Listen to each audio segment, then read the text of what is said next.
యవ్వనస్తురాళ్ళకి యవ్వనస్తులకి నేను చెప్తున్నా, దయచేసి మీ పేరెంట్స్ని గౌరవించండి. ముఖ్యంగా ఆడపిల్లలు ఎక్కువ ఉన్నారు కాబట్టి మీ తల్లిని గౌరవిస్తున్నారా? చిన్న చిన్న ముసిముసిన వాళ్ళు నవ్వుకుంటున్నారంటే ఏంటి అర్థం? మాకు అమ్మ కంటే నాన్నే ఎక్కువ. అమ్మ అంటే లోకం అండి చాలామందికి. ఎందుకో తెలుసా? నిజమే, అమ్మ కొన్నిసార్లు పిచ్చిగా ప్రవర్తిస్తుంది. పిచ్చి ప్రేమ. అమ్మ కంగారు ఎక్కువ, ఆందోళన ఎక్కువ, ఆత్రపడుతుంది, అమ్మ టెన్షన్ పడుతుంటుంది. అలా అని బలహీనరాలను ముద్రేసేస్తే అలా ఒక ట్యాగ్ తగిలించి మెడలో వేసేసి ఈవిడికి ఏమి రావు, ఎందుకు పనికిరాదు, ఈవిడికి ఏం పెద్ద నాలెడ్జ్ లేదు అనుకుంటే అలా?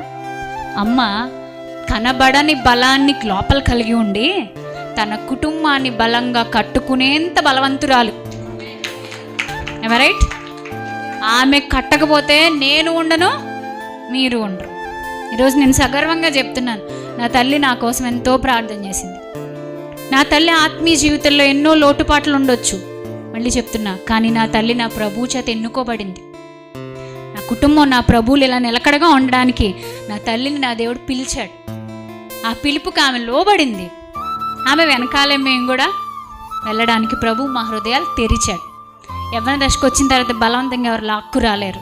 తెరవాలి, హృదయము తెరవబడాలి.